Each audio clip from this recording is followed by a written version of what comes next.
Hello दोस्तों, जय हिंद। मैं हूँ assistant commandant doctor Prashant Jagtap, farmer central industrial security force and one of the top educators on Unacademy platform for CAPF assistant commandant examination. मैं CISF में 2014 से लेकर 2019 तक सर्व कर चुका हूँ एज एन असिस्टेंट कमांडेंट, और मैं UPSC CAPF all India rank 80 था 2012 में।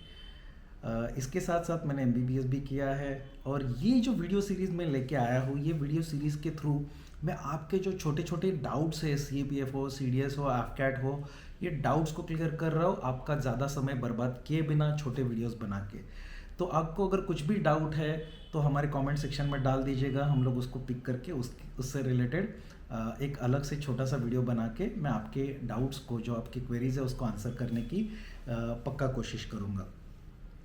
तो ये वाला जो वीडियो है ये मैंने बनाया है कि NFFU ये क्या है। और ये रिसेंटली अभी न्यूज़ में चल रहा है कि CAPF को NFFU मिल गया, और ये गुड न्यूज़ क्या है, और सेंट्रल आर्म पुलिस फोर्सेस के लिए और उसके एस्पायरेंट्स के लिए ये बहुत ही अच्छी न्यूज़ क्यों है कि CAPF को NFFU मिल गया है।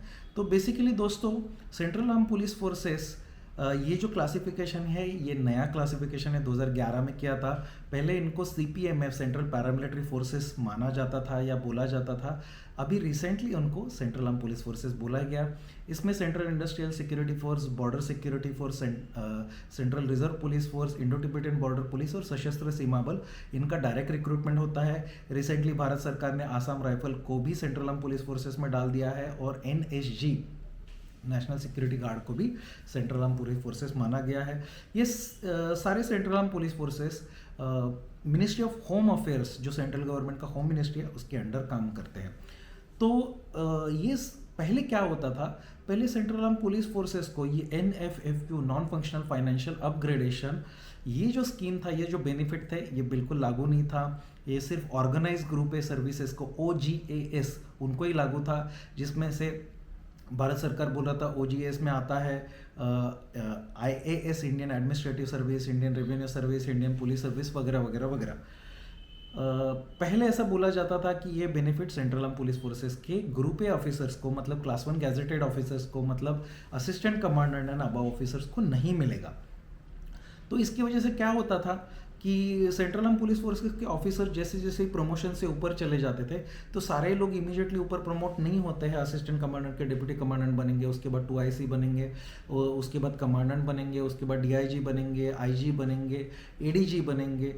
तो ये जो प्रमोशंस है उसमें ये पिरामिड स्ट्रक्चर है, ऊपर वैकेंसीज कम है। उसकी वजह से क्या होता है, सेम बैच के ऑफिसर्स हैं जो सीनियरिटी में कम ज़्यादा होते हैं, और सीनियरिटी में आपको जैसे जानते हो कि प्रमोटी जो लोग हैं, जो सब इंस्पेक्टर के इंस्पेक्टर बन गए, वो भी सीनियरिटी में आपको बीच में आ जाते हैं। कोई LDC वाले, लिमिटेड डिपार्टमेंटल कॉम्पिटिटिव एग्जामिनेशन वाले, वो भी बीच में आ जाते हैं। सो सीनियरिटी का लिस्ट बड़ा होते जाता है सेम रैंक में, और अल्टीमेटली जो प्रमोट होने वाले हैं वो बहुत हायर पोजीशन पे कम रहते हैं, और बाकी वाले लोग नीचे वाले लेवल में एक लेवल 2 रैंक नीचे रह जाते हैं। और उसकी वजह से उनके फाइनेंशियल लॉसेस हो रहे थे।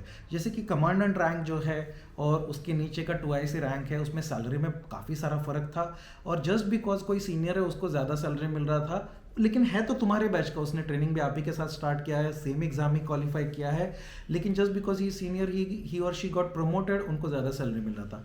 तो इसके खिलाफ सेंट्रल आर्म पुलिस फोर्सेस के ऑफिसर्स ऑलरेडी हाई कोर्ट में जा चुके थे। 2009 से ये केस चल रहा था, तो हाई कोर्ट में उनके फेवर में डिसीजन दिया था, और बाद में वो सुप्रीम कोर्ट में चला गया। सुप्रीम कोर्ट ने ये हाई कोर्ट के डिसीजन को अपहोल्ड किया है, और सुप्रीम कोर्ट ने बोल दिया है सेंट्रल आर्म पुलिस फोर्सेस के जो ऑफिसर्स हैं वो भी ऑर्गेनाइज ग्रुप ए सर्विसेज के ऑफिसर्स माने जाएंगे, और उनको भी organised group A services OGAS के सारे बेनिफिट्स इंक्लूडिंग NFFU, मतलब नॉन फंक्शनल फाइनेंशियल अपग्रेडेशन मिलेगा। This is a very good news. इसकी वजह से IAS, IPS, IRS, ये जो ऑफिसर्स थे और जो सेंट्रल आर्म पुलिस फोर्सेस के ऑफिसर्स हैं, उनके सैलरीज में सीनियर लेवल में जाने के बाद जो डिस्क्रिपेंसी या डिफरेंस आ रहा था, ये डिफरेंस अभी ख़त्म हो जाएगा।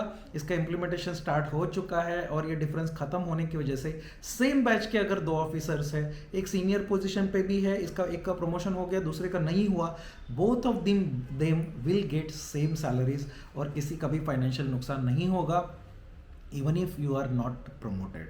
तो ये बहुत अच्छी न्यूज़ है क्योंकि सैलरीज में एक एक रैंक के बाद 25,000 30,000 रुपये महीने में फ़र्क पड़ता है।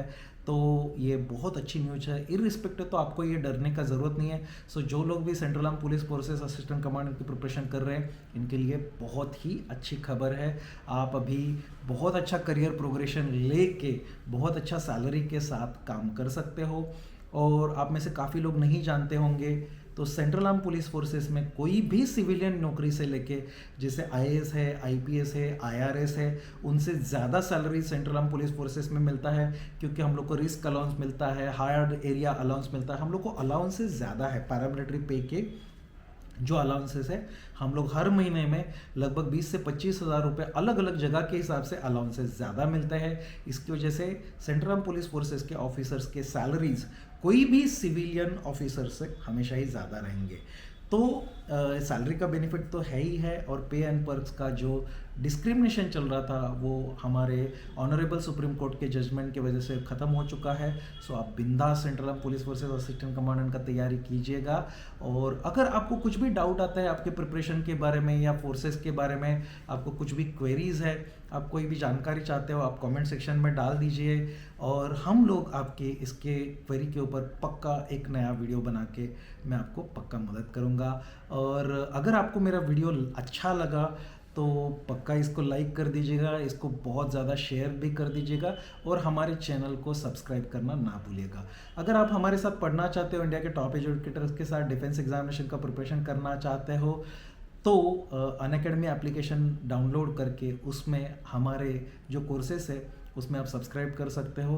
अनअकैडमी के ऊपर नया कोर्स अभी शुरू होने वाला है और ढेर सारे डिस्काउंट भी चल रहे हैं।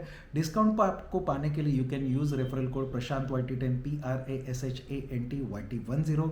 इसका डिस्क्रिप्शन आपको ये डिस्क्रिप्शन में भी मिलेगा। और आपकी जो भी डाउट है आप कमेंट सेक्शन में पक्का डाल दीजिएगा। मैं I would love to make video on that. Thank you very much. जय हिंद।